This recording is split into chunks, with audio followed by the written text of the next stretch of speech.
चलिए हम लोग स्टार्ट करते हैं। लास्ट क्लास में कल ही हम लोगों ने किया था, कल हम लोगों ने गोल्गी बॉडी के बारे में पढ़ा था कुछ। एक बेसिक हम कह सकते हैं ब्रीफ इंट्रो हमारा गोल्गी बॉडी को लेके हो गया था। कि गोल्गी बॉडी जो है वो एक लोकलाइज्ड ऑर्गेनेल होता है as compared to endoplasmic reticulum. ठीक है। तो हम कह सकते हैं कि गोल्गी बॉडी जो है उसमें भी मैंने बताया था वो भी उन्हीं कंपोनेंट से मिलके बना होता है, जिससे कि क्या होता है भाई, तो जिससे हमारा endoplasmic reticulum that is vesicles हो गए, ट्यूब्यूल्स हो, सिस्टर्नी हो गए। लेकिन यहाँ पे एंडोप्लाज्मिक रेटिकुलम में सब चीज अलग अलग प्रेजेंट था। यहाँ पे क्या है, एक साथ प्रेजेंट होते हैं और यहाँ पे एक कॉम्प्लेक्स का ये सब मिलके फॉर्मेशन करते हैं। तो अगर मैं स्ट्रक्चर की बात करूं तो गोल्गी बॉडी के स्ट्रक्चर को हमें पढ़ना है। तो नेक्स्ट टॉपिक जो हम देंगे वो स्ट्रक्चर देंगे, क्योंकि हम लोगों ने नाम वगैरह तो हम लोगों ने देख लिया था कि क्या क्या सिनोनिम्स गोल्गी बॉडी या गोल्गी कॉम्प्लेक्स, ये सारी चीज़ों के बारे में हमने पढ़ लिया था। तो स्ट्रक्चर की बात करें तो यहाँ पे एक और स्ट्रक्चर का फॉर्मेशन होता है। तो टोटल 4 स्ट्रक्चर्स के बारे में हमको पढ़ना है। तो हम कह सकते हैं कि जो गोल्गी कॉम्प्लेक्स होता है वो 4 चीजों से मिलके बना होता है।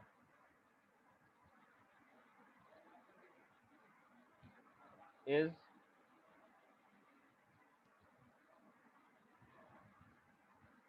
Made up of made up of 4 parts. 4 parts कौन कौन से वो पार्ट्स है भाई, थोड़ा देखते हैं हम लोग। सबसे पहले हम पार्ट्स की बात करें तो ये पार्ट जो है इसको सिस्टर्नी तो कहते ही हम लोग, सिस्टर्नी। 3 पार्ट वही है, यहाँ पे एक पार्ट बढ़ जाता है जिसको गोल्जियन वैक्यूल्स हम लोग कहते हैं। तो ये भी flat disc shape structure present होता है।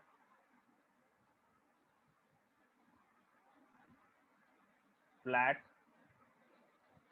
disc shaped structures, disc shaped structures। अगर मैं इसके डायमीटर या क्रॉस सेक्शनल एरिया की बात करूं तो लगभग 0.5 से लेके 1 माइक्रोमीटर इसका डायमीटर होता है। तो डायमीटर सिस्टर्नी का भाई 0.5 से लेके डायमीटर 0.5 से लेके 1 माइक्रोमीटर होता है। 1 माइक्रोमीटर। ठीक है। अब इस सिस्टर्निंग के अंदर हमको देखने को मिलता है कि कुछ डेंस ओपेक स्ट्रक्चर नजर आते हैं। ठीक है। डेंस ओपेक स्ट्रक्चर नजर आते हैं, मतलब अंदर से क्या है, उसका अभी तक फंक्शन उतना हम कह सकते हैं नोन नहीं है, और उन स्ट्रक्चर्स को नोड्स कहते हैं। तो सिस्टर्नी के अंदर में हमको डेंस ओपेक स्ट्रक्चर नजर आता है। इनसाइड जो इसके होगा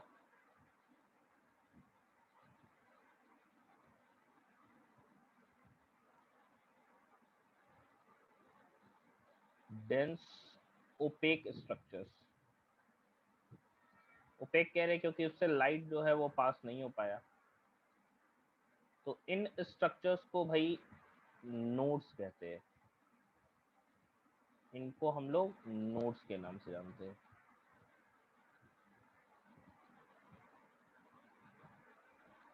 ये स्ट्रक्चर्स नोड्स हो गए।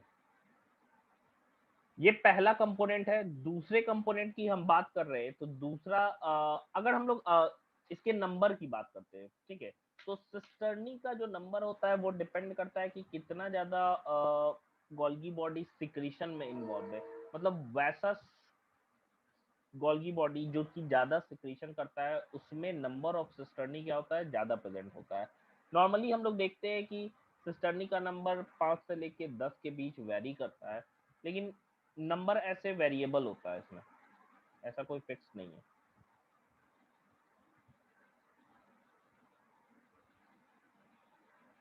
मेरा आवाज क्लियर नहीं आ रहा है क्या? ऑडियो वीडियो क्लियर है?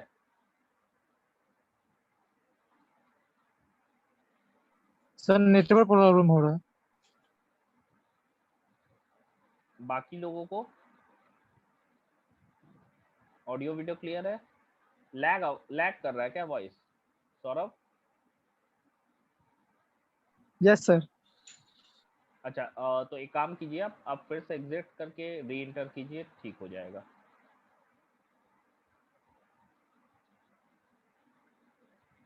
देखिए, तो सिस्टर्नी की हम बात करें तो varied number of cisternae present होता है। Varied number of cisternae. Cisternae में ना दो फेसेस हमको नजर आता है। एक फेस अगर मान लो कि हम नॉर्मली सिस्टर्नी का फिगर ड्रॉ करें तो कुछ ऐसा फिगर हमको देखने को मिलता है।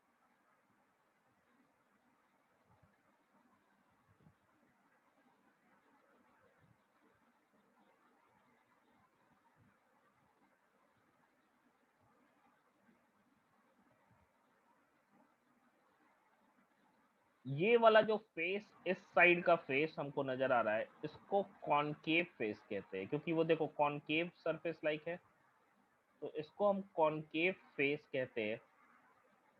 या फिर इसको हम लोग, क्योंकि यहाँ से देखो एक्चुअली इस साइड से ये जो कन्वेक्स फेस है ये न्यूक्लियस के साइड जाता है, ये वाला प्लाज्मा मेम्ब्रेन के साइड होता है। फिगर भी बनाएंगे तो वहां पे भी हम लोग उस चीज को मेंशन करेंगे। ये वाला जो फेस हमको नजर आ रहा है ये कौन सा फेस है? कॉन्वेक्स फेस है।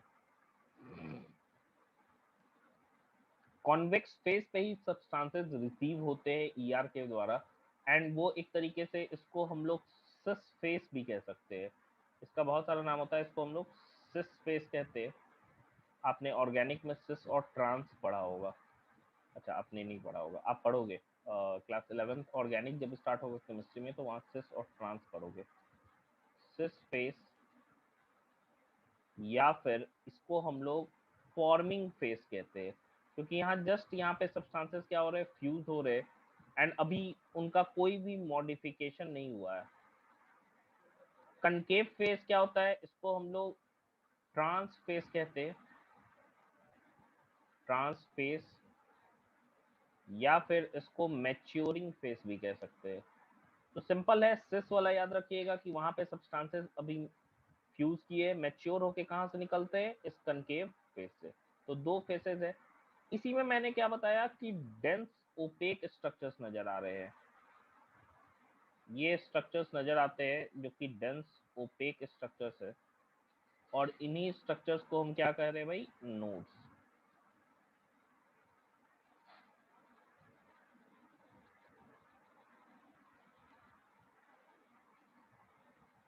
ये हो गए नोड्स। तो ये पहला हमारा कंपोनेंट हो गया सिस्टर्नी। सिस्टर्नी की हम बात कर रहे हैं, तो सिस्टर्नी में क्या क्या चीजें हैं? तो भाई फ्लैट डिस्क शेप। अब देखना, ये तो हम 2D में बनाते हैं, ये पूरा डिस्क होता है ऐसे, मतलब कि अगर समझो न्यूक्लियस है ना, उसके चारों तरफ ऐसे डिस्क शेप बनता है ऐसे।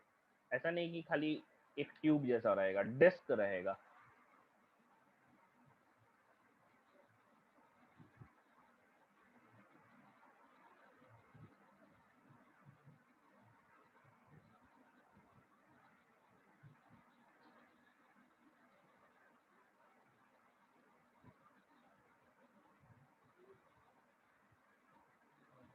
और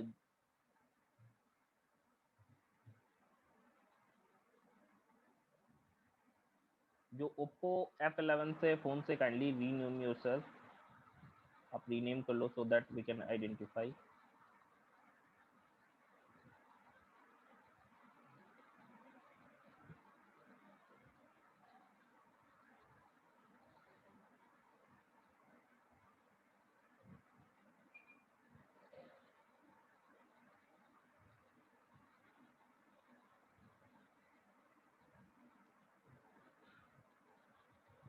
हो गया बनाई तो ये पहला हम लोगों का कंपोनेंट है जिसको हम लोग क्या कह रहे हैं? सिस्टर्नी कह रहे हैं।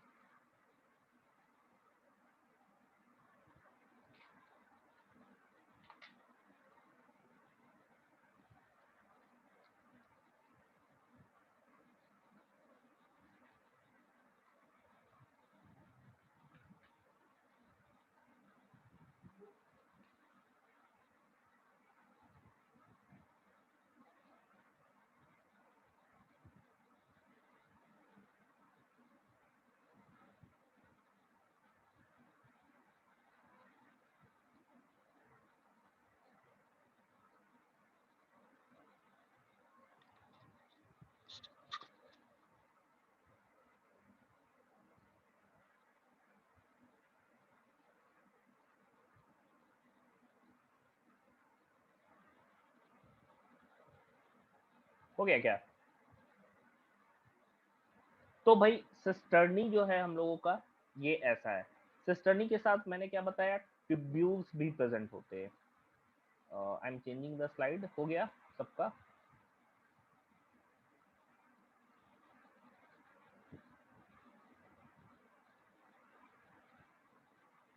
चलिए दूसरा जो है हमारा component, second one is tubules.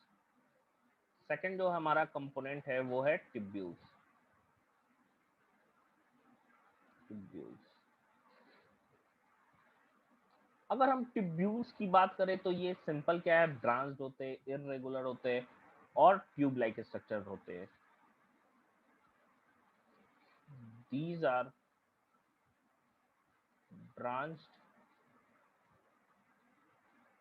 these are branched and irregular tube like structures, tube like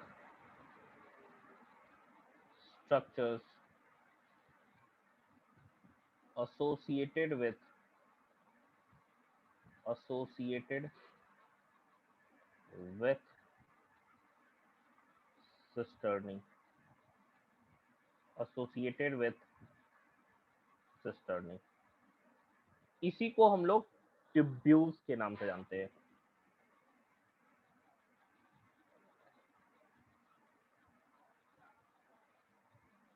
cisternae के पास में ही पाए जाते हैं। Next is Golgian vacuoles. Golgian vacuoles, Golgian vacuoles. देखिए वेसिकल्स तो हम लोगों ने पढ़ा था, जो एंडोप्लाज्मिक रेटिकुलम पढ़ा था उसमें हम लोग वेसिकल्स के बारे में तो पढ़े ही थे। ये क्या होते हैं, वेसिकल्स स्मॉल होते हैं, कॉन्स्टेंटली बनते रहते हैं, टूटते रहते हैं। ये लार्ज साइज स्ट्रक्चर होते हैं, large size bag like structure होते हैं, जो कि ट्यूब्यूल्स के आसपास पाए जाते हैं। Large spherical structures, spherical structures, large spherical structures associated to tubules, associated to tubules, associated to tubules। इसको हम गॉल्जियन वैक्यूल्स कहते हैं।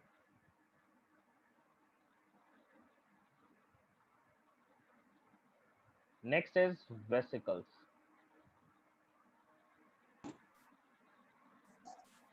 नेक्स्ट इज वेसिकल, जो कि लास्ट हमारा कंपोनेंट है।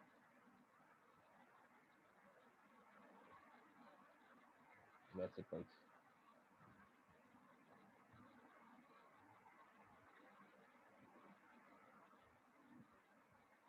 वेसिकल्स क्या है, स्मॉल वेसिकल है, बैग लाइक स्ट्रक्चर है, जो कॉन्स्टेंटली क्या होता है, अराइज होता है। मतलब किसी चीज से, जैसे होता क्या है कि ईआर से वो अराइज होता है, आके फ्यूज करता है, फिर यहाँ से क्या होगा, वेसिकल बैग लाइक स्ट्रक्चर बन के निकलेगा और जाके कहीं और फ्यूज होगा। मेनली इसमें सब्सटेंसेस या तो पैक होने वाला या सिक्रीशन वाला सब्सटेंसेस से ये भरा हुआ होता है।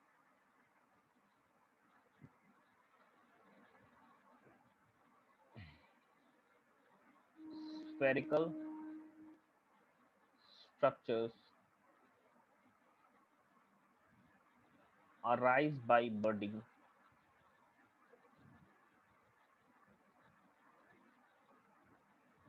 arise by budding from tubules, from tubules, from tubules।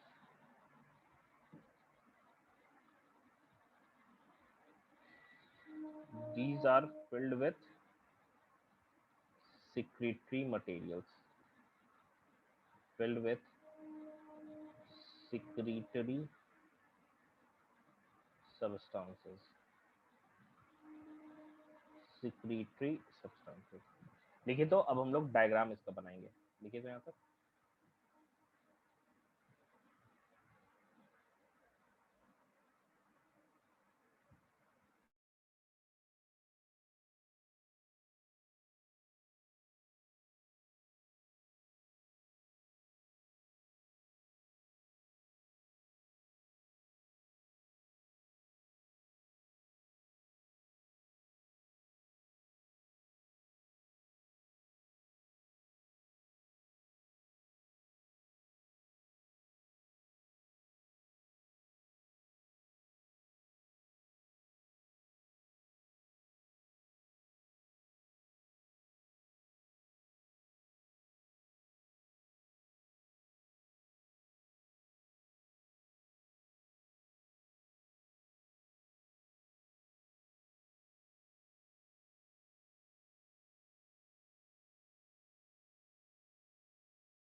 हो गया।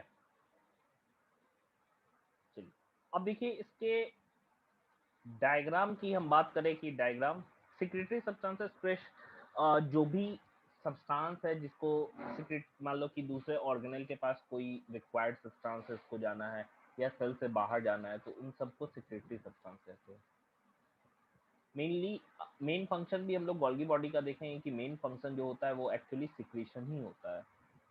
अब देखो हम इसके स्ट्रक्चर की बात कर रहे हैं तो कैसा ही स्ट्रक्चर प्रेजेंट होता है।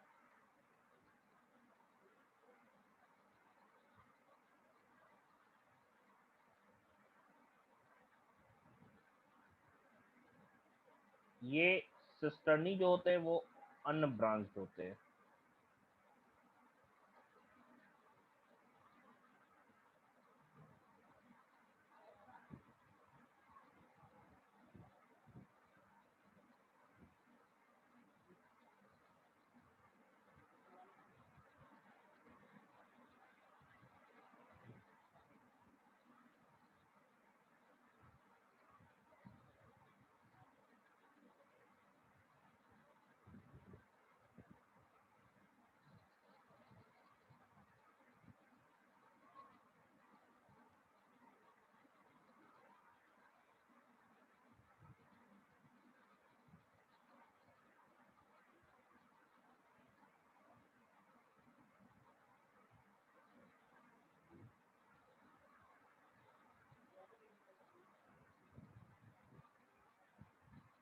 देखो इसमें क्या है भाई, इसके अंदर तो नोड्स प्रेजेंट होते हैं।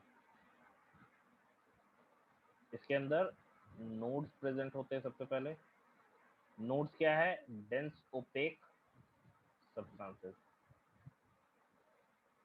नोड्स का एक्चुअली फंक्शन तो अननोन है, अभी तक कोई फंक्शन हम आइडेंटिफाई नहीं कर पाए हैं कि नोड्स का क्या ही फंक्शन है इसके अंदर, लेकिन ये बस नजर आते हैं। कुछ स्पॉट्स है जहां से लाइट पास नहीं हो पाता है एंड वो स्ट्रक्चर डार्क नजर आते हैं एंड उन्हीं को नोड्स बोला गया।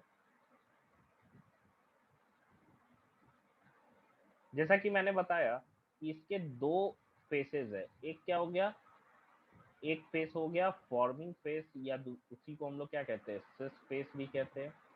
दूसरा क्या होता है, मैच्योरिंग फेस होता है। तो दो फेसेस है भाई इसके पास।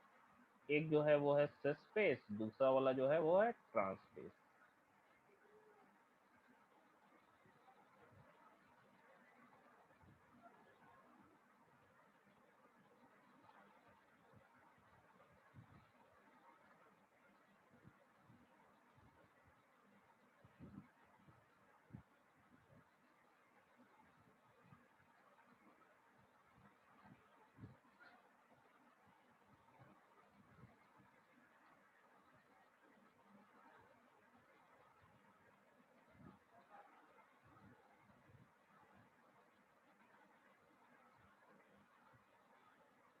ये इसके साथ ट्यूब्यूल्स ऐसे एसोसिएटेड होते हैं, ठीक है।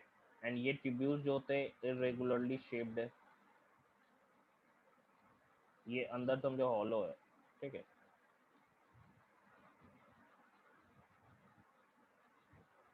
ब्रांच होते हैं, जाहिर सी बात है हम लोगों ने पढ़ा भी था। देखो ईआर और इसमें एक अंतर है कि उसमें सिस्टर्नी और ट्यूब्यूल्स जनरली एसोसिएटेड नहीं होते हैं, लेकिन इनमें क्या है, एक ही साथ एसोसिएटेड होते हैं।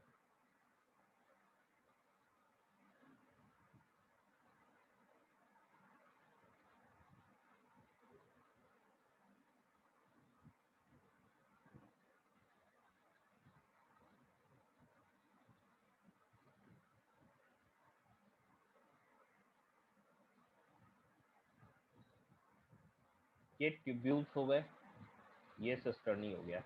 एंड ये क्या हो रहा है ना कि यहाँ पे मटेरियल से जो कि आते हैं फ्यूज करके, मान लो हम बोल रहे हैं ये वाला आपका ईआर था, ठीक है, ये ईआर का सिस्टर्नी था।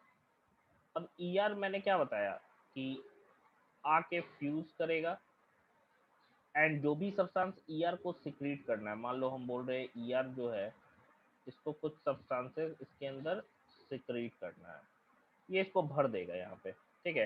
एक्चुअली होता क्या है, इसके मान लो ये इसके एंड है, यहाँ सब्सटेंस डिपॉजिट करते हैं, फिर यहाँ से ये बर्निंग हो जाता है इसका, ये पिंच ऑफ हो जाता है एक तरीके से। क्या होगा, पिंच ऑफ होगा, एक बैग लाइक स्ट्रक्चर के रूप में बन गया। अब ये बैग लाइक स्ट्रक्चर धीरे धीरे मूव करके इस गोल्गी अपरेटस के सिस फेस के साथ देखो जाके फ्यूज कर गया, ठीक है। ये वाला हमारा क्या हो गया, बैग लाइक स्ट्रक्चर हो गया।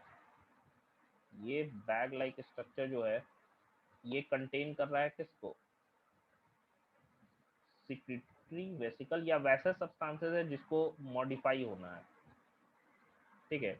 इन सब्सटेंसेस को मॉडिफाई होना है, एंड ये सब्सटेंसेस इसके अंदर प्रेजेंट है। एंड ये सब्सटेंसेस वाले बैग क्या होगा, जाके इस सिस फेस के साथ जाके देखो फ्यूज कर गया। अब क्या होगा, ये सब्सटेंस पूरा मूव करेगा, ठीक है।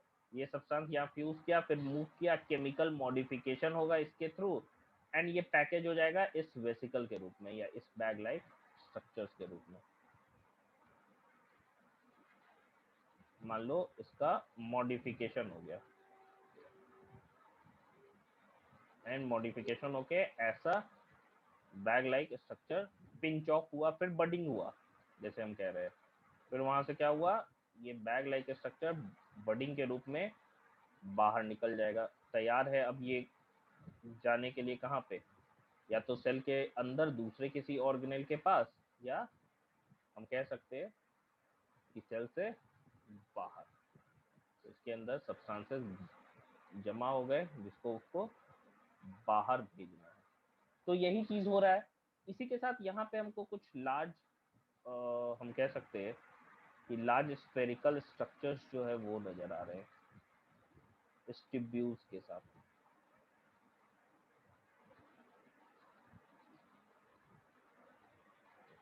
और इन्हें ही हम गोल्गियन या गोल्जियन वैक्यूल्स कहते हैं।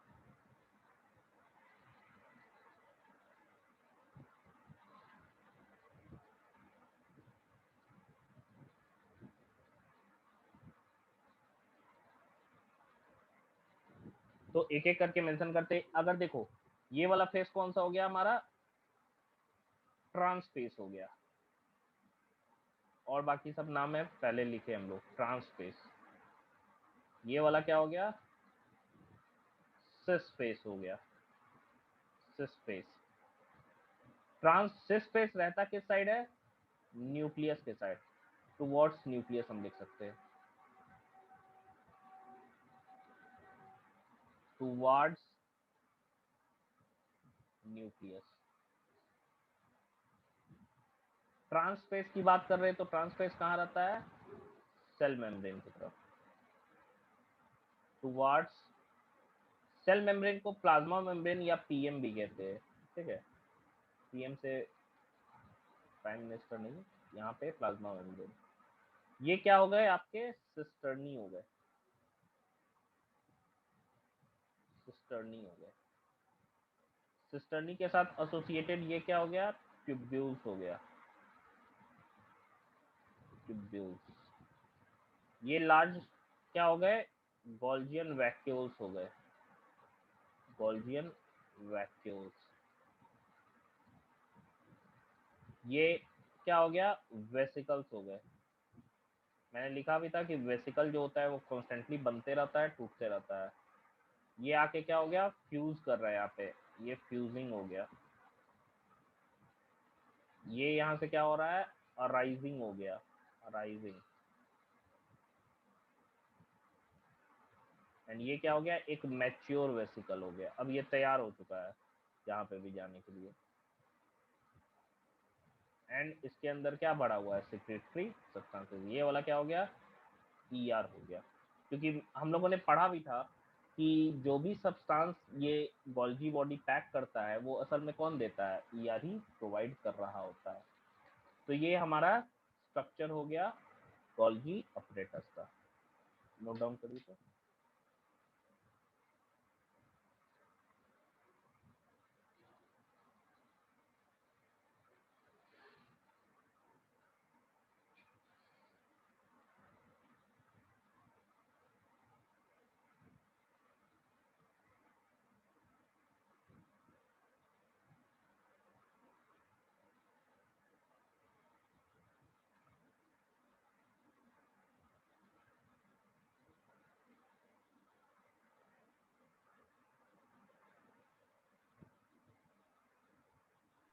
सर रिपीट कीजिए ना। बिल्कुल। देखिए, ये सिस्टर्नी हो गए, फ्लैट डिस्क शेप्ड स्ट्रक्चर्स। ये अरेंज रहते, इसके दो फेस है। ये वाला जो फेस है इस साइड कॉनकेव फेस है। तो पूरे गोल्गी अपरेटस का कॉनकेव फेस क्या हो गया, ये इस साइड, जो कि किस साइड रहता है, प्लाज्मा मेम्ब्रेन। इसको ट्रांस फेस भी कहते हैं। एक्चुअली यहीं से मैचुरेशन होके मैच्योर वेसिकल बन के निकलते हैं। अब जो भी सब यहाँ पे क्या है, सिंपल यहाँ पे पैकेजिंग होती है। ये जस्ट लाइक मैंने बताया था, ये फ्लिपकार्ट और अमेजोन है। यहाँ पे सिर्फ पैकेजिंग होगी एंड पैकेज बढ़िया से करता है ताकि जो वेसिकल के अंदर सामान जो है अच्छे तरीके से प्रोटेक्टेड रहे एंड वो आसानी से पास हो सकते हैं प्लाज्मा मेम्ब्रेन या दूसरे ऑर्गेनल की तरफ। तो यहाँ पे पैकेजिंग हो रही है। इस सिस्टर्नी के साथ इरेगुलर ऐसा ट्यूब दिख रहा है। देखो ये जो बॉक्सेस है, ये बॉक्सेस हॉलो है अंदर से। यहाँ है ट्यूब्यूल, ये वाला नेटवर्क है ट्यूब्यूल, ठीक है। यहाँ अब फ्यूजन कैसे होगा, तो जरूर ईआर से क्या होगा, सब्सटेंस से जो पैकेज होना है, जिसको पैकिंग करवाना है, वो क्या होता है, बड ऑफ होता है। ये क्या करता है, वेसिकल मूव करके कहाँ आ जाता है, इस गोल्जी अपरेटस के ट्यूब्यूल से फ्यूज करता है, सब्सटेंस यहाँ निकाला। ये क्या हुआ, धीरे धीरे यहाँ से मूव करके मैच्योर भी हुआ, मतलब मॉडिफाई भी किया एंड मॉडिफाई करके फाइनली यहाँ से एक अराइजिंग बर्ड के रूप में, एक मैच्योर वेसिकल के रूप में क्या हो जाता है, निकल जाता है। अब ये दो जगह जा सकता है, या तो सेल के अंदर किसी दूसरे ऑर्गेनल के पास, या तो सेल के बाहर।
हो गया।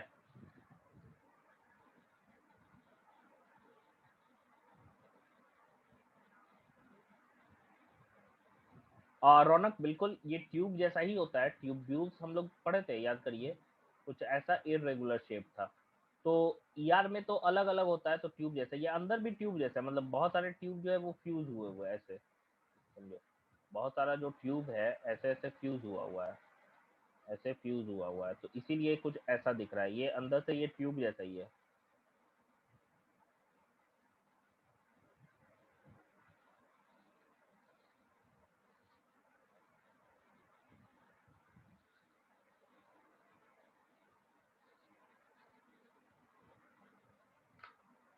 तो ओवरऑल स्ट्रक्चर हमने पढ़ लिया।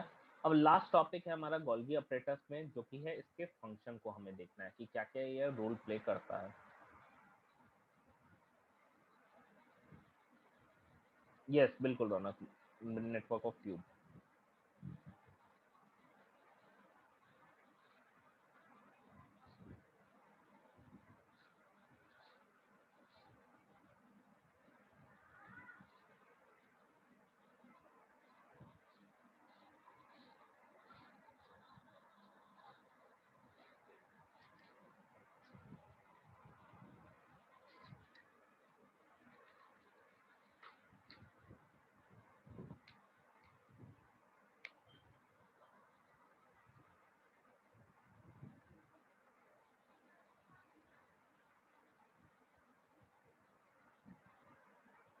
हो गया।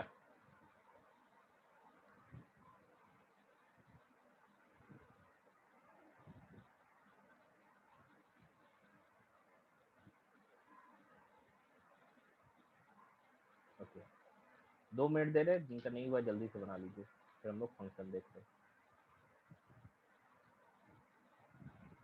देखो ये एंडोमेम्ब्रेन सिस्टम का सेकंड ऑर्गेनेल हम पढ़ रहे हैं।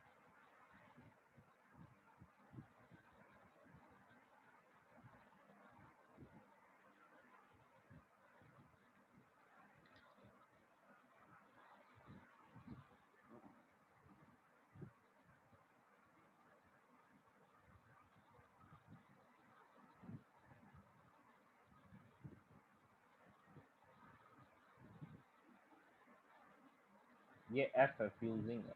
fusing।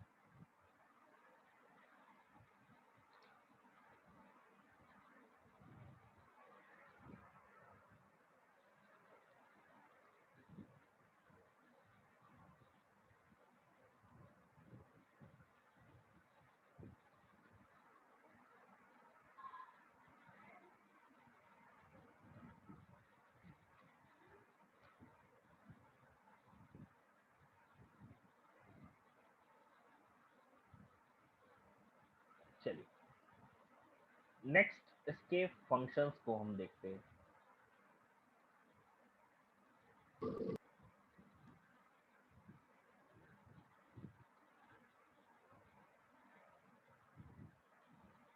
अगर हम फंक्शंस की बात कर रहे हैं तो सबसे पहला जो फंक्शन है वो सेल्फ सिक्रीशन है। सेल्फ सिक्रीशन सबसे पहला फंक्शन है, और एक्चुअली यही मेन फंक्शन भी है। गोल्गी ऑपरेटर्स का मेन जो काम होता है वो सिक्रीशन का ही होता है, तो हम इसका प्राइमरी फंक्शन भी कह सकते हैं। Chief function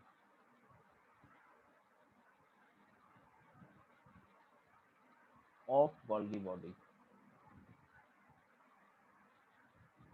Golgi body, chief function of Golgi body is secretion of macromolecules। Macromolecules हम कह रहे हैं कार्बोहाइड्रेट, प्रोटीन वगैरह, ये जो होते हैं इनको मैक्रोमोलिक्यूल में हम कंसीडर करते हैं। मैक्रोमोलिक्यूल्स। अगर हम सिक्रीशन की बात करें तो 3 मेजर स्टेप्स होते हैं जिसमें कि सिक्रीशन हो पाता है। 3 स्टेजेस है, 3 स्टेप्स हम कह सकते हैं जो कि इन्वॉल्व होते हैं सेल्फ सिक्रीशन में।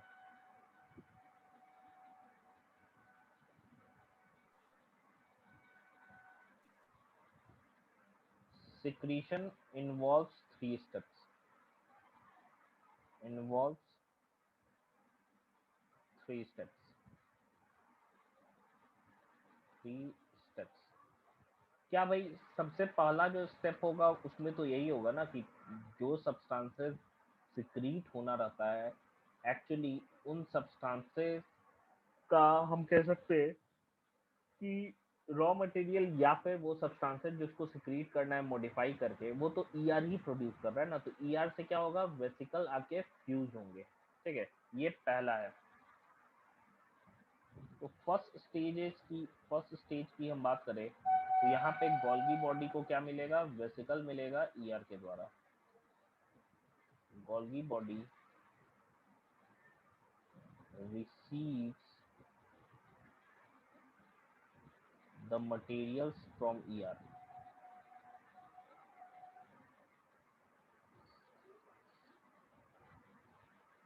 from ER।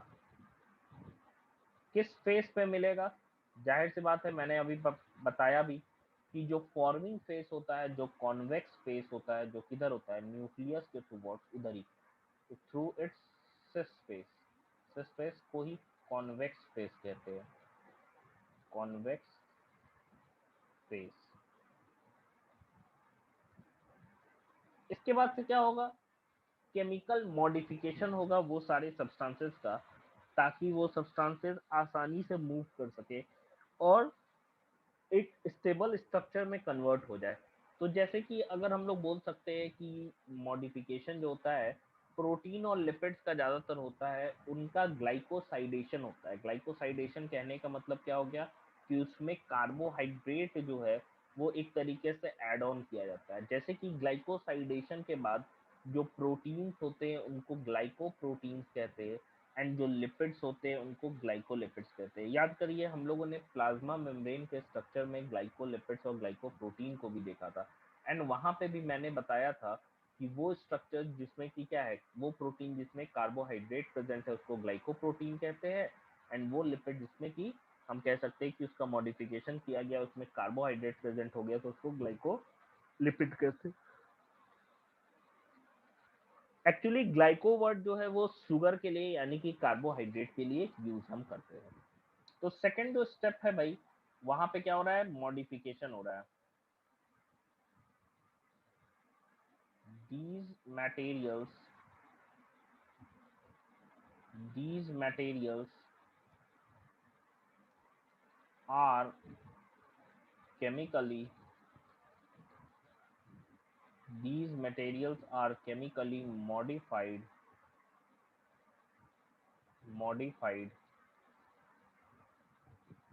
by Golgi Golgi body Golgi body.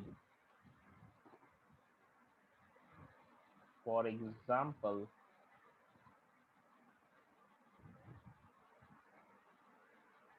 Glycosidation. देखो ग्लाइकोसाइडेशन कहीं पे ना ये वर्ड, जैसे मान लो पूछता है ऑप्शंस में दिया जाता है, कभी कभी ग्लाइकोसाइडेशन बोलता है या इसी को ग्लाइकोसाइलेशन भी बोला जाता है, और ग्लाइकोसाइलेशन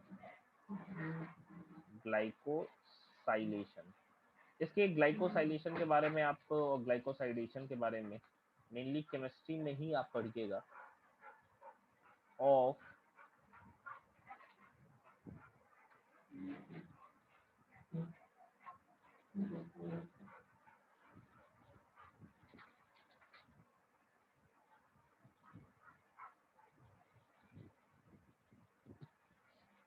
हो गया यहाँ तक, देखिए तो।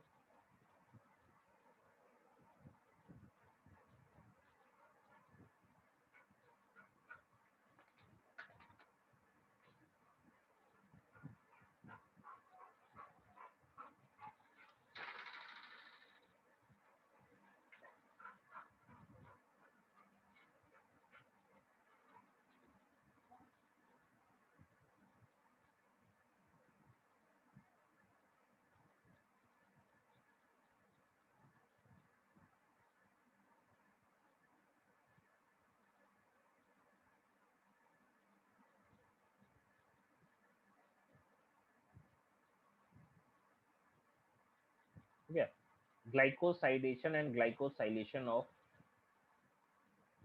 proteins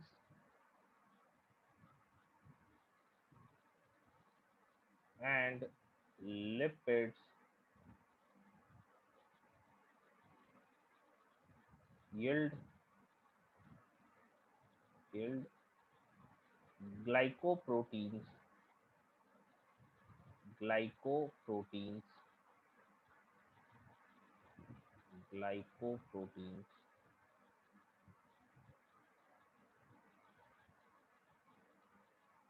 and glycolipids respectively, glycolipids respectively। तो भाई यहाँ पे ग्लाइकोलिपिड्स और ग्लाइकोप्रोटीन्स तो बन गया, मतलब कि केमिकल मॉडिफिकेशन हो गया।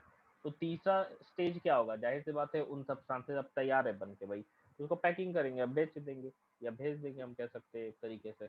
तो यहाँ पे क्या है, मॉडिफिकेशन के बाद क्या है, तीसरा स्टेज क्या होगा?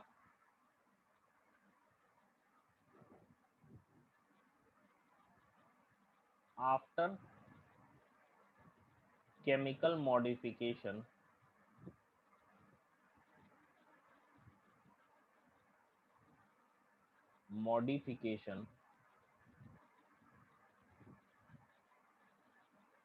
materials are packed in vesicles, materials are packed in vesicles,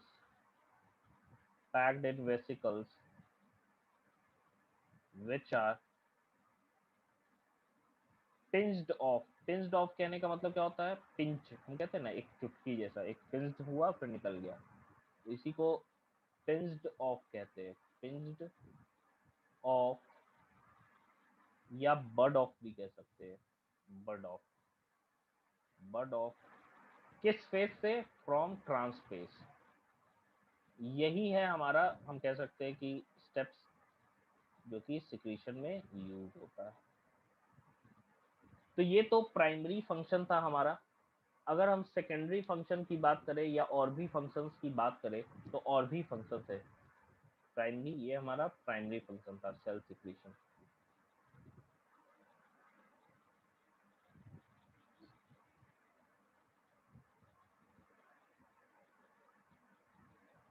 अब देखिए, क्योंकि जितने भी सब्सटेंसेस पैक हो रहे हैं यही पैक कर रहा है, और जो भी सब्सटेंसेस सेल से बाहर होना है उनका पैकिंग होना काफी जरूरत है। अगर पैक नहीं होगा तो सब्सटेंसेस सेल से बाहर नहीं जा पाते हैं।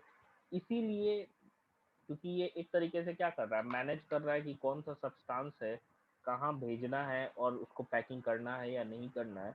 ये चीज जो है, ये क्योंकि सोनली हम कह सकते हैं गोल्गी अपरेटस करता है, इसी वजह से इसको हम लोग director of macro molecular traffic भी बोलते हैं इनसाइड सेल। सेल के अंदर ये भाई डायरेक्टर है, ये ट्रैफिक का डायरेक्टर है, कि भाई डायरेक्ट कर रहा है कि किस सब्सटेंस को पैक करना है, किसको बाहर भेजना है। इसको हम लोग कहते हैं director of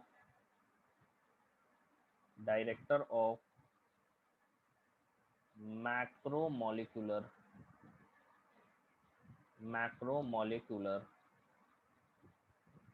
traffic in cell, traffic in cell. और इसी को मिडिल मैन ऑफ सेल भी कहते हैं, मिडिल मैन ऑफ सेल।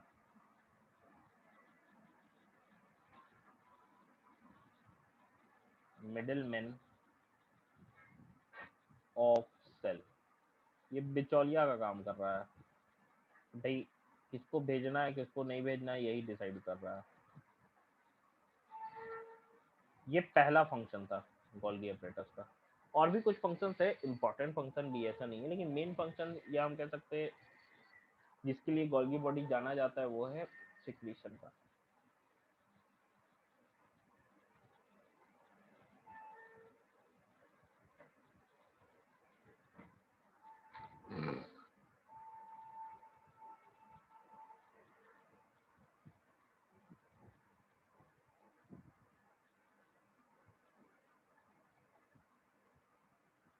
हो गया?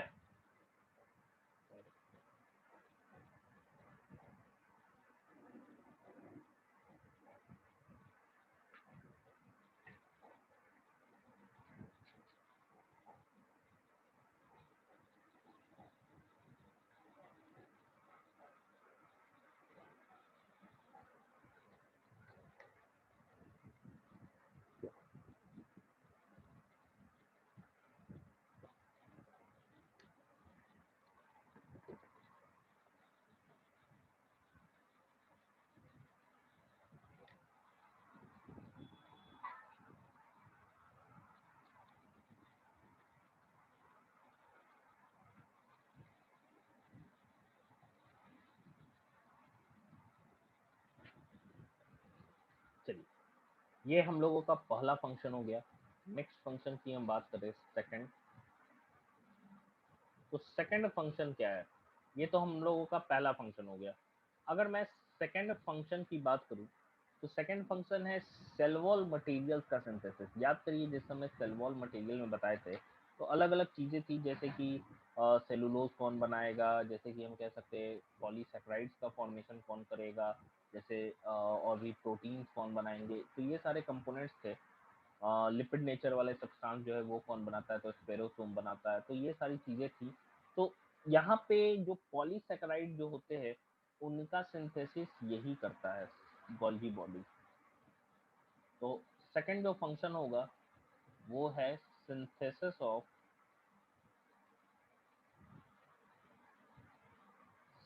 Of cell wall material, cell wall material,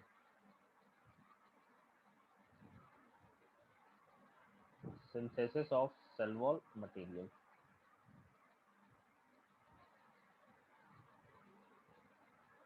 जिसमें कि पॉलीसेकेराइड सिंथेसिस आ गया।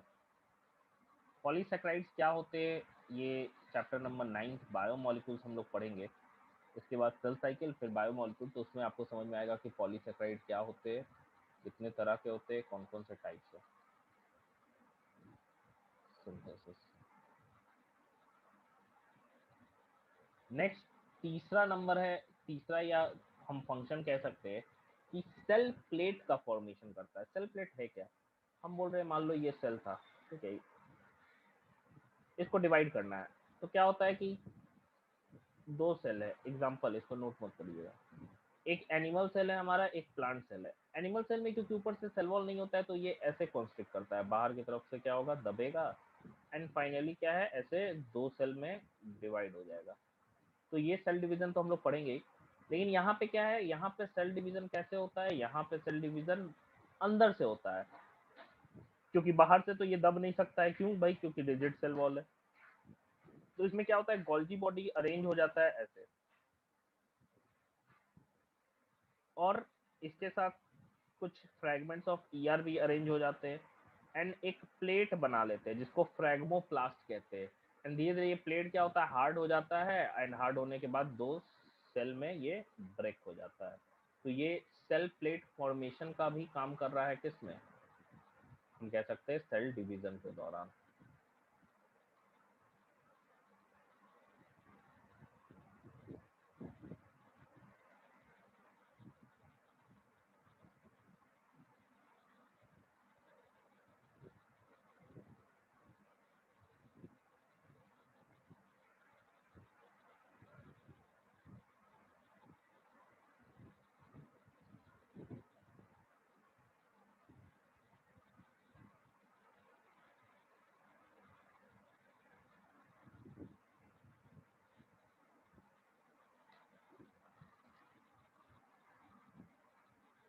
हम कह सकते हैं cell plate formation, cell plate formation, cell plate formation. अब देखिए, सेल प्लेट फॉर्मेशन की हम बात कर रहे हैं भाई। एक तो हो गया synthesis of cell wall material. Cell plate formation जैसा कि मैंने बताया क्या बनेगा, फ्रैगमोप्लास्ट, ठीक है, इसको हम लोग कह सकते हैं फ्रैगमोप्लास्ट, फ्रैगमोप्लास्ट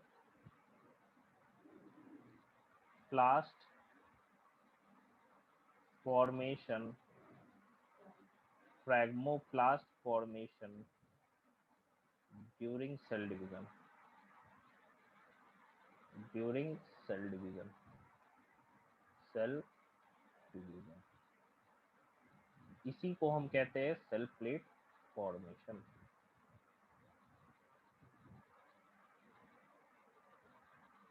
नेक्स्ट देखिए, फोर्थ, सेल प्लेट भी बना दिया। अब देखो स्पर्मेटोजेनेसिस, अगर मान लो हम स्पर्म की बात कर रहे हैं, तो स्पर्म की बात कर रहे हैं, स्पर्म का स्ट्रक्चर कैसा होता है? देखो एक जनरल स्ट्रक्चर होता है, ऊपर हेड होता है, ये नेक होता है, आपने क्लास 10 में पढ़ा होगा ये, एंड ये क्या होता है, ये टेल होता है, ठीक है। एक्चुअली ओवम ना, ओवम के स्ट्रक्चर की हम बात करें तो ये ओवम है, ये ओवम का क्या हो गया, प्लाज्मा मेम्ब्रेन हो गया, ठीक है। ओवम के ऊपर हमको एक लेयर दिखता है, एक हार्ड लेयर जो प्लाज्मा मेम्ब्रेन के ऊपर प्रेजेंट होता है, एंड ये जो लेयर है इसको हम लोग जोना पेलुसिडा कहते हैं।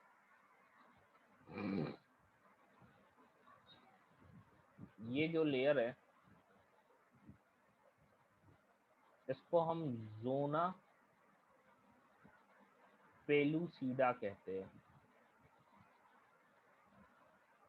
जब स्पर्म यहाँ पहुंचता है, समझो ऐसे स्पर्म पहुंचा, ठीक है, ऐसे स्पर्म पहुंचा, तो ये इसको पेनिट्रेट करना है ना, इस लेयर को, है ना, इस लेयर को इसको तोड़ना है, तब तो ये अंदर जाके इसका न्यूक्लियस इस ओवम के न्यूक्लियस से फर्टिलाइज करेगा। लेकिन ये तोड़ने के लिए क्या चाहिए भाई, डिसॉल्व करने के लिए क्या चाहिए होगा, आप जानते हो, डिसॉल्व करने के लिए चाहिए, कोई भी लिविंग सिस्टम को डिसॉल्व करने के लिए चाहिए हमको एंजाइम। तो इसके स्पर्म के हेड के ऊपर एक कैप लाइक स्ट्रक्चर रहता है, कैप। इस कैप लाइक स्ट्रक्चर को एक्रोसोम कहते हैं।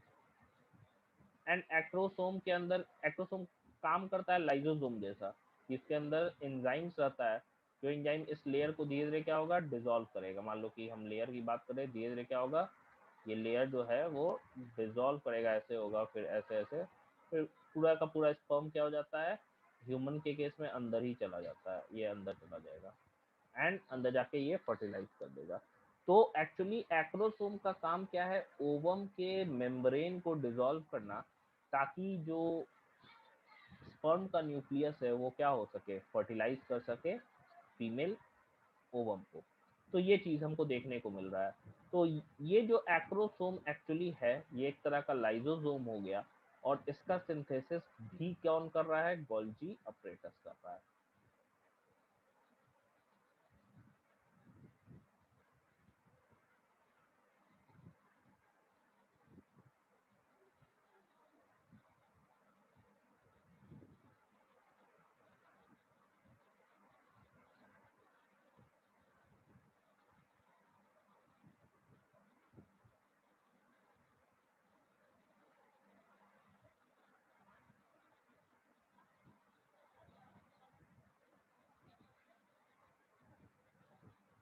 तो next is formation of acrosome. Formation of acrosome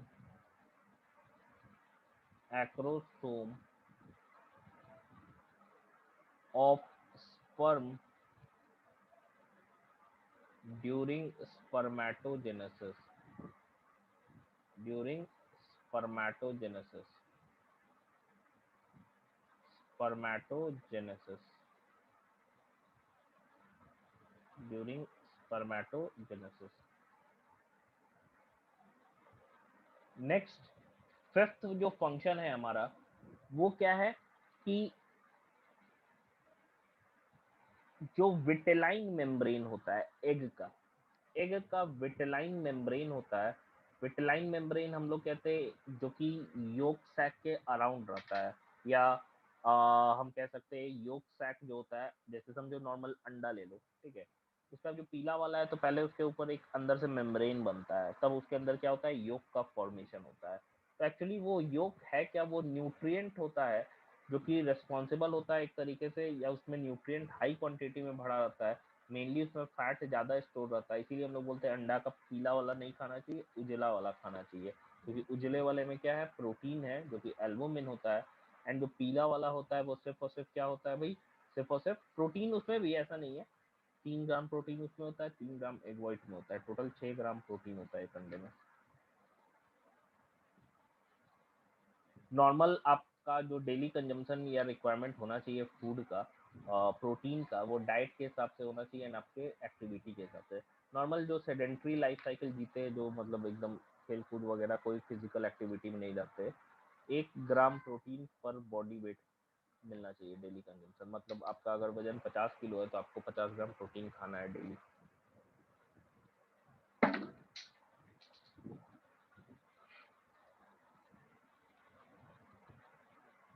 तो ये हमारा नेक्स्ट है फॉर्मेशन ऑफ या vitelline membrane of egg.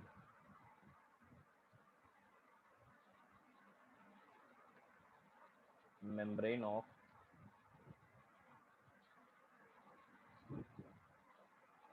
egg is secreted by Golgi body. Is secreted by Golgi body. जाहिर सी बात है गोल्गी बॉडी का मेन काम क्या है, सिक्रीशन ही है, तो सिक्रीशन तरह जितनी तरह का यही मेनली करता है गोल्गी बॉडी।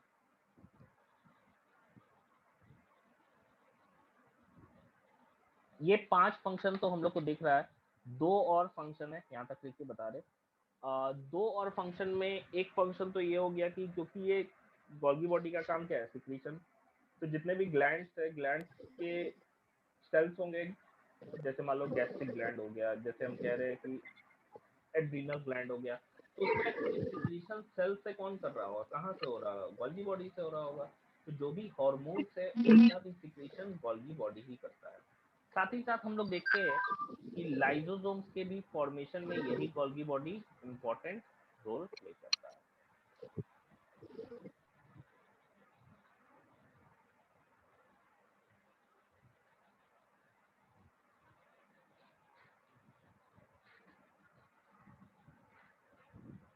हो गया।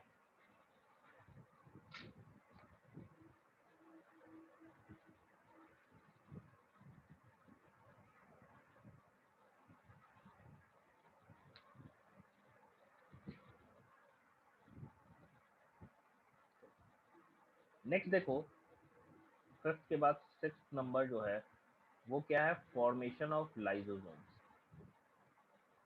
Formation of lysosomes. लाइसोसोम्स इसके बाद जस्ट पढ़ना है हम लोगों को।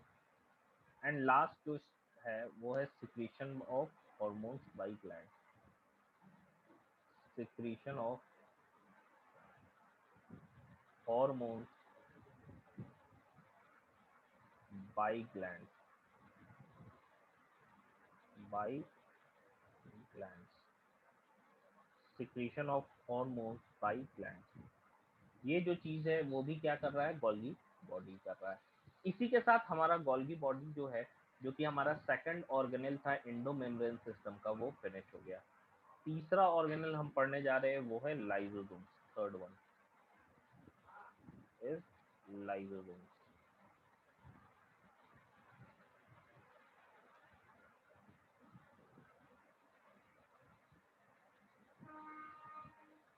लाइसोसोम्स। लाइसोसोम्स।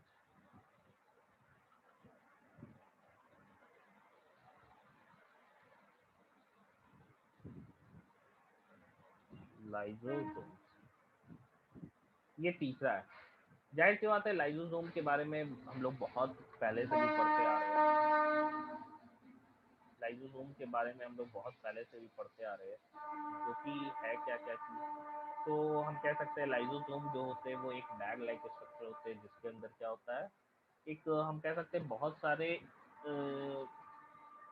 एंजाइम्स भरे होते हैं, क्योंकि पर्टिकुलरली जितने भी एंजाइम्स होते हैं सारे के सारे एक एसिडिक पीएच पे ही वर्क करते हैं, इसीलिए कलेक्टिवली सबको हम मिला के एसिड हाइड्रोलाइसिस के नाम से जानते हैं। तो lysosome simple, it is a bag like structure contain various types of enzymes.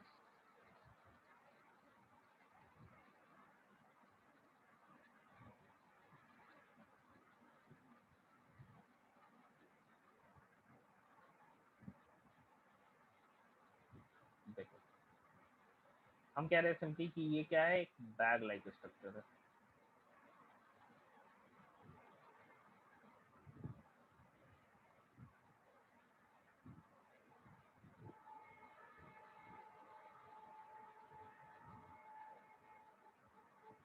काफी thin bag like structure present होता है।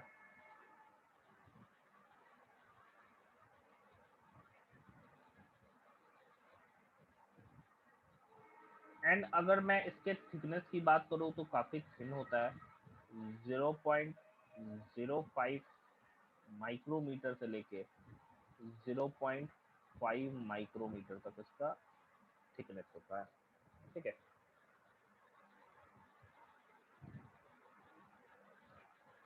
ये इसके मेम्ब्रेन का थिकनेस है। अगर मैं ओवरऑल साइज की बात करूं, ओवरऑल साइज तो ये भी वेरी करता है। ये 0.1 से लेके 0.8 माइक्रोन तक होता है साइज इसका। इसमें लगभग 50 different type of enzymes present होते हैं, डिफरेंट टाइप ऑफ एंजाइम्स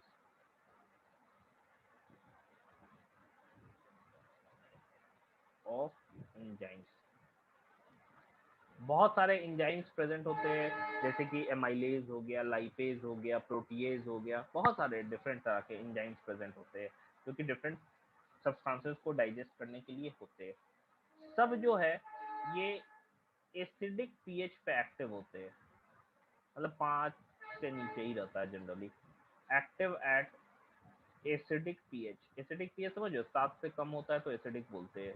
आप पढ़ोगे भी पीएच स्केल, इक्विलिब्रियम चैप्टर पढ़ोगे तो केमिस्ट्री, तो pH.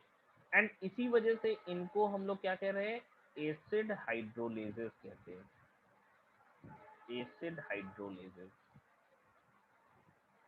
Hydrolases,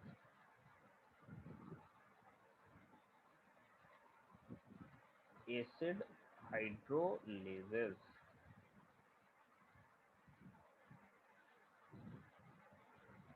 acid hydrolases,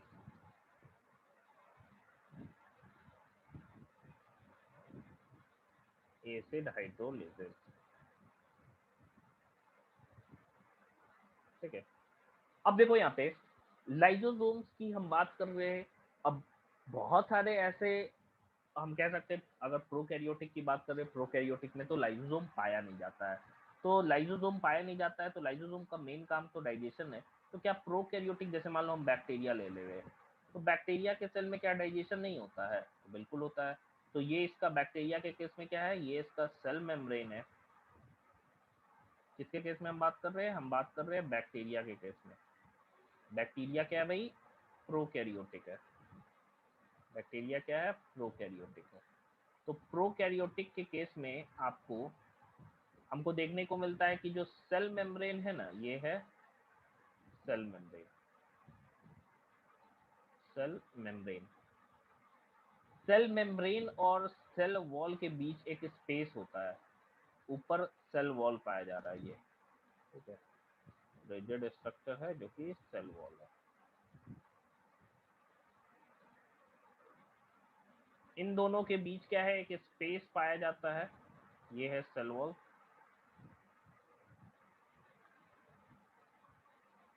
and इसके बीच एक स्पेस होता है, इस स्पेस को हम लोग पेरीप्लाज्मिक स्पेस के नाम से जानते हैं, ठीक है, पेरीप्लाज्मिक स्पेस के नाम से जानते हैं। एंड इसी के अंदर क्या होता है, एंजाइम्स भरा हुआ होता है।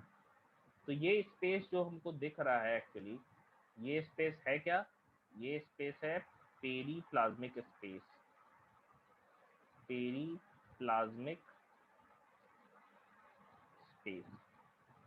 मतलब प्रोकैरियोटिक में लाइसोसोम तो नहीं होता है, लेकिन डाइजेशन तो होना है ना। तो डाइजेशन होना है, कैसे होगा भाई? तो इसमें पेरीप्लाज्मिक स्पेस पाया जाता है, जिसका फंक्शन कैसा होता है, लाइसोसोम जैसा। तो स्ट्रक्चर डिफरेंट हो, समझिए चीज को, क्योंकि लास्ट ईयर आपने इवोल्यूशन नहीं पढ़ा। तो दो टर्म थे उसमें, एक को होमोलोगस कहते हैं, दूसरे को एनालोगस कहते हैं। होमोलोगस कहते हैं कि अगर सेम स्ट्रक्चर है लेकिन अलग अलग फंक्शन कर रहा है तो उसको होमोलोगस कहते हैं। एनालोगस किसको कहते हैं? स्ट्रक्चर अलग अलग है लेकिन फंक्शन जो है वो एक ही कर रहा है। तो यहाँ पे क्या है, पेरीप्लाज्मिक स्पेस क्या है, स्ट्रक्चर अलग है, एक तो स्पेस के रूप में है, दूसरा क्या है, वेसिकल के रूप में है। तो पेरीप्लाज्मिक स्पेस और वेसिकल यानी कि लाइसोसोम अलग अलग स्ट्रक्चर है लेकिन फंक्शन एक ही है। तो ये पेरीप्लाज्मिक स्पेस हम कह सकते हैं कि ये एनालोगस है, एनालोगस टू लाइसोसोम्स। लाइसोसोम्स के लिए क्या है, एनालोगस स्ट्रक्चर है, मतलब फंक्शन क्या है, सेम कर रहा है।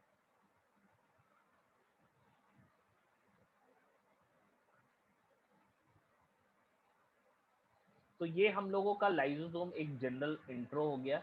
अब हम लोग देखेंगे लाइसोसोम बनता कैसे, कौन बनाता है, काम क्या होता है।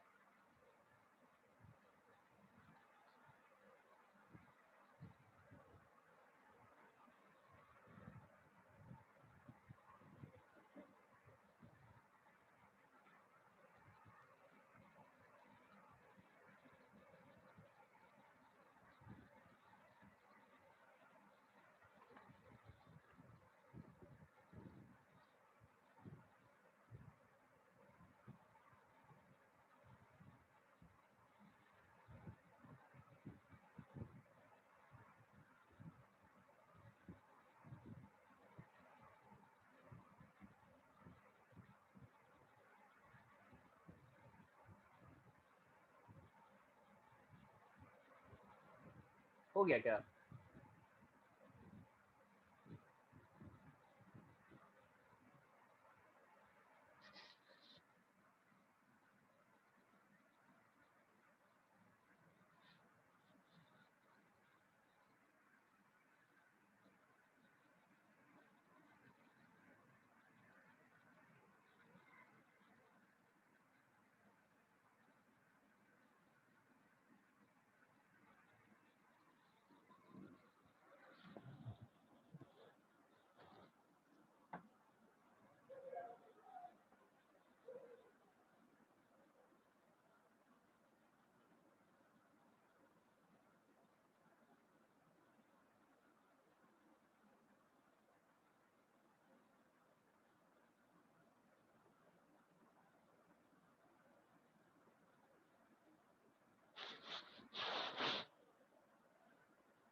ओके, देखिए, अब थोड़ा सा फिगर से हम लोगों को समझना है कि क्या क्या चीजें हैं एक्चुअली।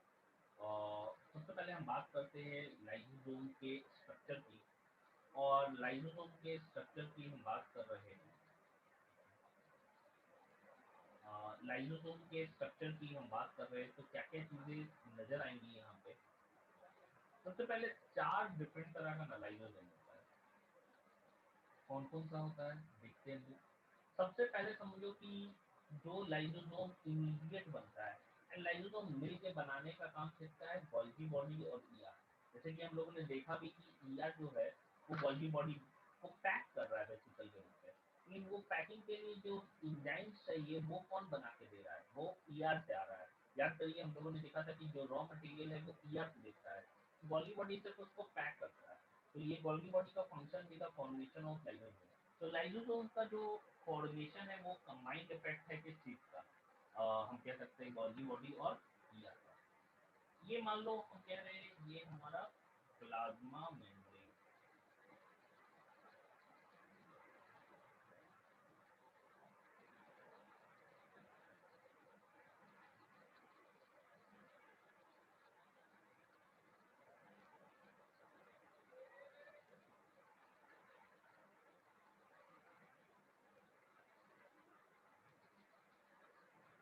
ये हमारा प्लाज्मा मेम्ब्रेन है। अब देखो ये है प्लाज्मा मेम्ब्रेन, ये है प्लाज्मा मेम्ब्रेन।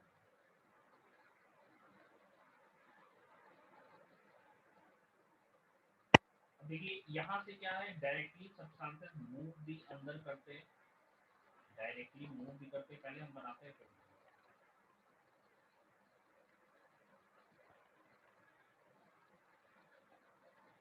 और मेरी आवाज कम आ रही है। अब देखिए तो ठीक है।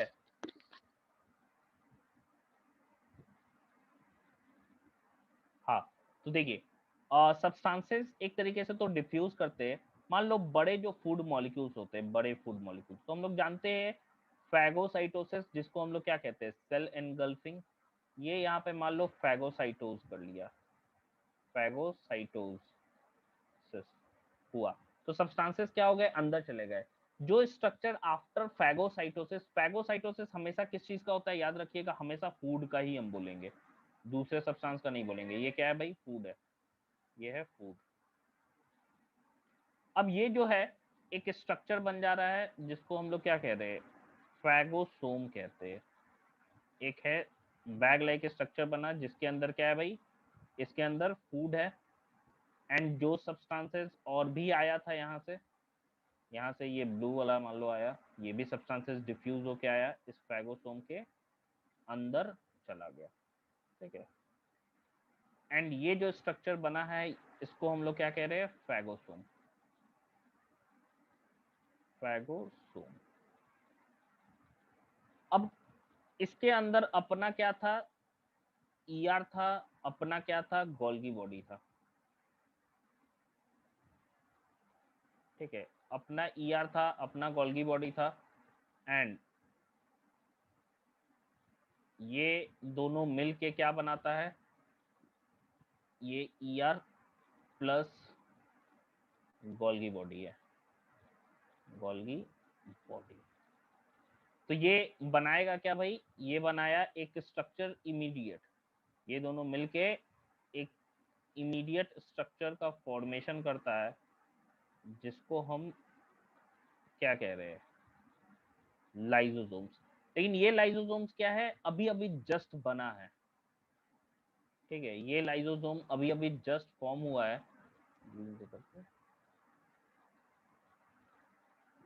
क्योंकि ये अभी अभी जस्ट फॉर्म हुआ है, तो इस वजह से इसको हम लोग क्या कहते हैं, प्राइमरी लाइजोसोम्स। इसके अंदर क्या है, डाइजेस्टिव एंजाइम्स प्रेजेंट हैं। तो ये जो स्ट्रक्चर बना है, ये क्या है भाई, प्राइमरी लाइजोसोम्स है, ये है primary lysosome,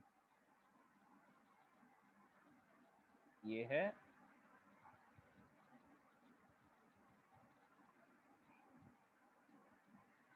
primary lysosome, primary lysosome. अब ये प्राइमरी लाइजोसोम करेगा क्या, दो चीजें करेगा भाई। एक करता क्या है कि बना, तो ये जाके फ्यूज करेगा, ऐसा मान लो ढेर सारा बन रहा है, तो ये एक तो कन्वर्ट हो जाएगा प्राइमरी लाइजोसोम, जो अपने ही जो टूटे फूटे सेल ऑर्गेनेल है ना, उसी को वो खाने लगेगा। ठीक है, अपने ही टूटे फूटे सेल ऑर्गेनेल को ये खाने लगता है। एंड ये ऑर्गेनेल को खाने लगता है, एंड ये क्योंकि खुद ही को खा रहा है, तो इसको हम ऑटोफेजिक लाइजोसोम कहते हैं, ऑटोफेजिक लाइजोसोम। इसके अंदर है क्या भाई, इसके अंदर मान लो ये टूटा हुआ हम कह सकते माइटोकॉन्ड्रिया है। ठीक है, इसको ये इनगल्फ कर लिया, और भी चीजें हैं, ये अपने ही ऑर्गेनेल को क्योंकि खा रहा है, तो इसको हम लोग ऑटोफेजिक लाइजोसोम कहते हैं, ऑटोफेजिक लाइजोसोम, लाइजोसोम। अब देखो, एक प्राइमरी लाइजोसोम अपने ही ऑर्गेनेल को खाने लगा, दूसरा क्या है, ये प्राइमरी लाइजोसोम जाता है इधर, जो ये फैगोसोम बना था ना, फैगोसोम के साथ ये प्राइमरी लाइजोसोम फ्यूज कर जाता है।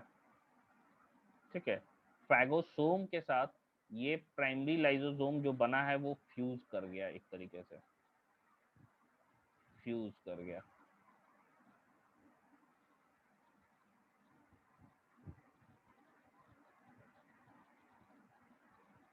एंड फ्यूज करने के बाद ये अपने इंजाइम्स को इसमें निकाल देगा, ठीक है। इधर से इसमें क्या था, इसमें फूड मॉलिक्यूल प्रेजेंट है, साथ ही साथ हम कह सकते हैं और भी चीजें प्रेजेंट है जो कि इधर से आया है। तो ये स्ट्रक्चर धीरे धीरे फ्यूज करता है एंड फ्यूज करने के बाद क्या है, कन्वर्ट हो जाता है एक और स्ट्रक्चर में, एक बड़े से स्ट्रक्चर में,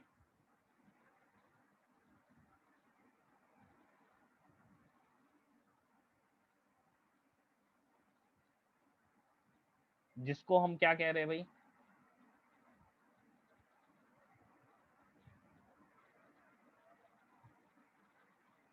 ये जो स्ट्रक्चर है इसको हम कहते हैं सेकेंडरी लाइसोसोम, सेकेंडरी लाइसोसोम,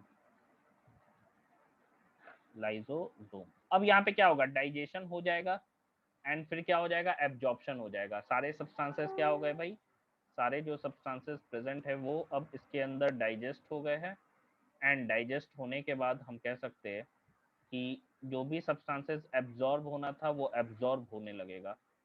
अब एब्जॉर्ब होने लगेगा तो जो सब्सटेंस एब्जॉर्ब हो जाता है तो अब उसके अंदर फूड तो नहीं बचा, वो सून ट्रांसफॉर्म हो जाता है एक और स्ट्रक्चर में जिसको हम टर्शियरी लाइसोसोम कहते हैं। ये स्ट्रक्चर है tertiary lysosome, tertiary lysosome, lysosome. And इसी को ना रेसिडुअल बॉडी भी कहते हैं क्योंकि इसी के अंदर क्या है, वेस्ट मटेरियल है, residual body. And residual body में क्या होगा, ये वाला भी आके फ्यूज कर जाएगा एंड ये वाला भी जो है हमारा ऑटोफेजिक, क्योंकि उसको भी तो डाइजेस्ट कर गया है ना, एंड बाहर निकालना है। एंड ये रेसिडुअल बॉडी क्या होता है, बाहर डिफ्यूज करता है एंड डिफ्यूज करके ये बाहर की ओर वेस्ट मटेरियल्स को निकाल देता है, ठीक है, बाहर की तरफ वेस्ट मटेरियल्स को निकाल देता है। इसके अंदर क्या है भाई, डाइजेस्टिव वेस्ट है, ठीक है। ये बाहर की तरफ इजेशन, या इसी को हम लोग क्या कह सकते हैं, रिमूवल कह सकते हैं, वेस्ट चला गया बाहर। इसको हम लोग फैगोसाइटोसिस या एंडोसाइटोसिस बोलते थे, इसको क्या बोलते हैं, एक्सोसाइटोसिस, ठीक है। तो कितने हमारे पास आए लाइसोसोम के स्ट्रक्चर्स, देखिए यहाँ पे ये वाला क्या हो गया भाई, प्राइमरी लाइसोसोम है ना, ये वाला क्या हो गया, फ्यूजन के बाद फैगोसोम के साथ सेकेंडरी लाइसोसोम। ये क्या है भाई, टर्शियरी लाइसोसोम, जिसको हम लोग क्या कह रहे हैं, रेसिडुअल बॉडी भी कह सकते हैं क्योंकि इसके अंदर वेस्ट रहता है। एंड एक और कैटेगरी है जिसको ऑटोफेजिक लाइसोसोम कहते हैं, जो कि अपने ही सेल ऑर्गेनल को डाइजेस्ट करता है। ये हमारा इंटायर लाइसोसोम का हो गया स्ट्रक्चर। एक एक करके लिखेंगे लेकिन उसको हम लोग लिखेंगे अगले क्लास में, ठीक है। ये फिगर हमको सबको सबको समझ में आ गया कि किसी को कोई डाउट है?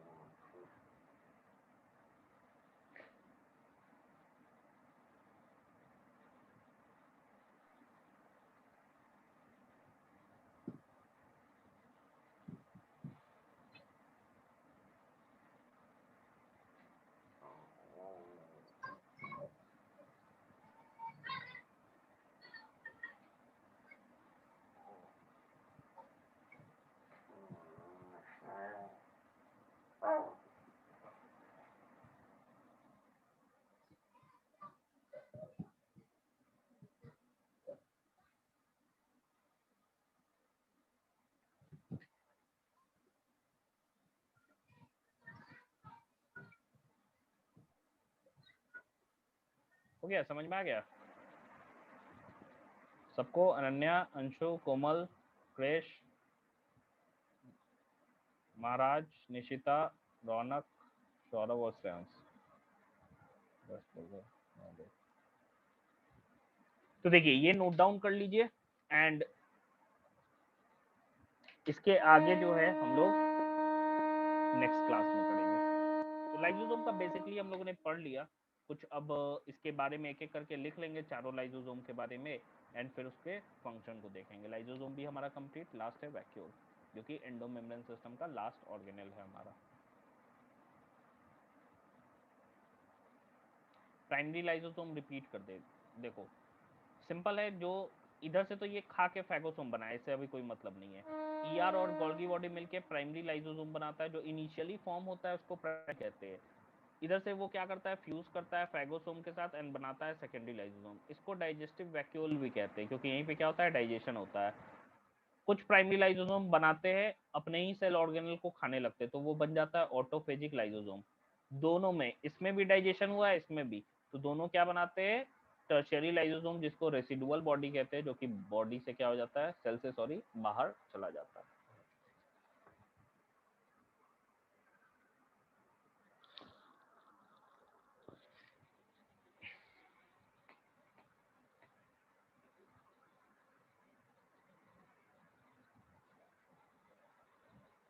हो गया। चलिए नोट्स और वीडियो जो है वो अपलोड हो जाएगा, जो छूटा होगा देख लीजिएगा। मेरा छूटा हुआ। क्या छूटा हुआ है आपका? जी तो सर। तो ग्रुप के डिस्क्रिप्शन पे आपको होगा नोट्स का कॉलम, उसमें अपलोड अभी कर दे रहे हैं, आप देख लीजिएगा। ठीक है सर।